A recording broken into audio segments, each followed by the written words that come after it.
passion for cars started ever since I was 3 or 4 years old, and I was able to crawl around on my bedroom floor playing with my Hot Wheels toys.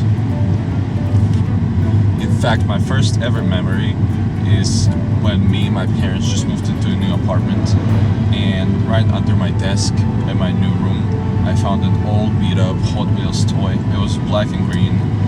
It was like 10 or 15 years old, but this is still to this day my first ever memory. So ever since that day, I started dreaming about cars, hoping that maybe one day I'll be able to get one. I'll be able to drive it. I'll be able to own it.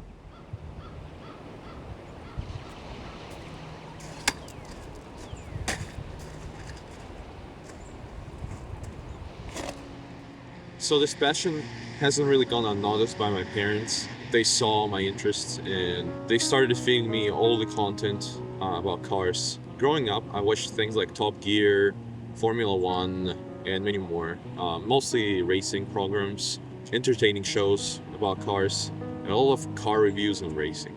That's definitely influenced my views on the modern day car culture, for sure. So it's not a surprise that during the time I wasn't really familiar with the car modifying culture. I was very conservative in my views about cars. But then I grew a little older. I discovered YouTube, and on YouTube during the time it was probably 2016. The car modifying culture had started to rise and becoming more and more popular, and it definitely started to change me and my views about the modifying cars. First, it was very foreign concept to me of modifying a car. I mean, why would you spend thousands, hundreds of thousands of dollars sometimes modifying a car for it to end up looking worse than it did before most of the time? I'm not gonna lie, some of the modifications are just horrendous. So as you might tell, I wasn't really a big fan of car modifying culture, scene, whatever you want to call it. But eventually, like everything else in life, my views have changed, and it started when I bought my first car. I mean, I was beyond excited. It was my childhood dream to own a car someday, drive it. It was just an eye-opening moment to me. Like my life had changed completely. Like all the freedom that I've got, it was a revolutionary moment for me. I want to say this excitement was quite blindfolding because few months later, after I got my car, I began to realize that it wasn't what it was hyped up to be. You see, by that time that I got my first car, I was used to seeing all the exotic, all the classic cars, cars with soul and character. And after I got my car, it turned out that not every car is built similarly. My car felt quite dull and boring and uncharismatic. It was very disappointing for me because as a child, I always viewed cars and driving as a dream, like a goal that I want to achieve someday. And now that I did that, it was very heartbreaking. I firmly believe that modern day cars are atrociously bad.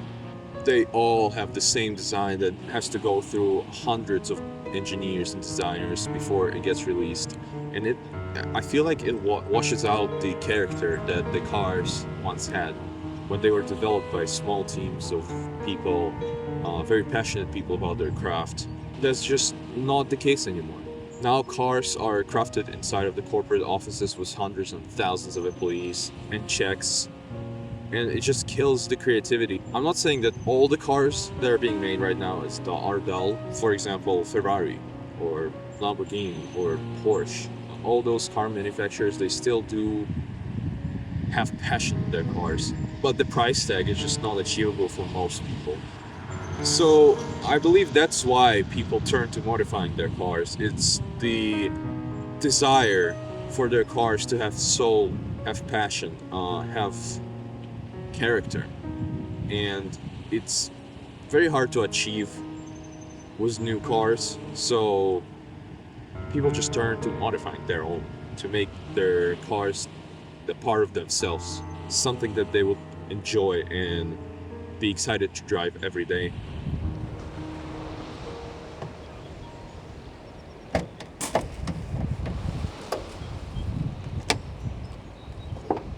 So this was my first ever mod, the cold air intake. It was definitely influenced by the internet. Yeah, I'm not even gonna deny this, but it definitely changed the way I feel about my car.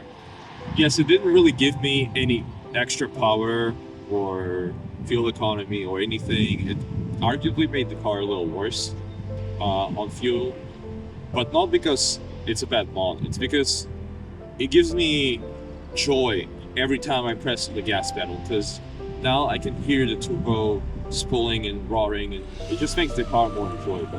One of the last mods I did was these lights. I had to wire them up, and I had to learn how to do wiring. But it was fun. It was really fun to install them, and so far it's my favorite mod. And hopefully I'm gonna be doing some work in this car a little later this year, closer to the summer. Yeah, I have a lot of plans for this car, so stay tuned for that.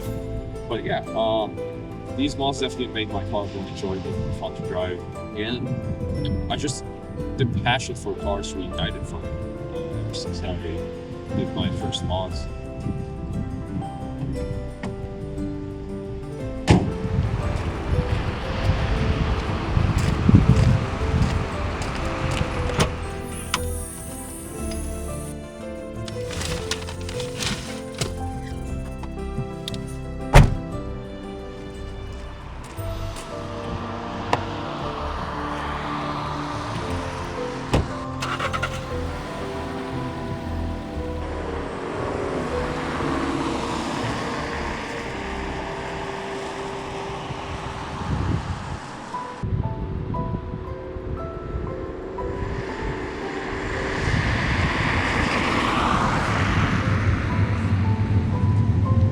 So, should you modify your car or not?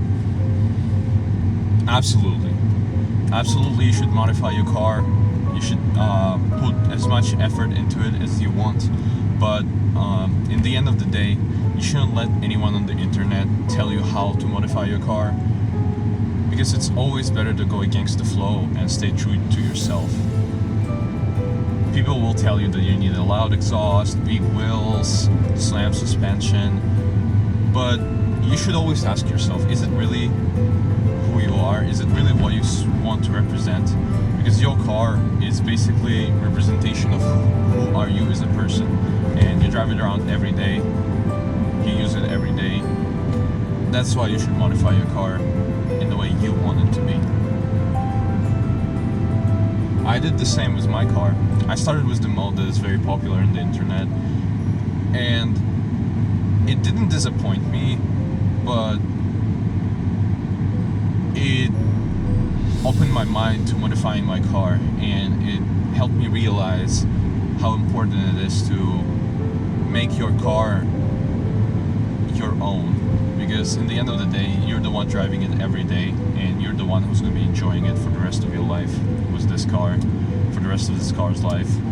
So thank you everybody for watching. I hope I was able to help somebody decide if they want to modify their car or not. And until the next time.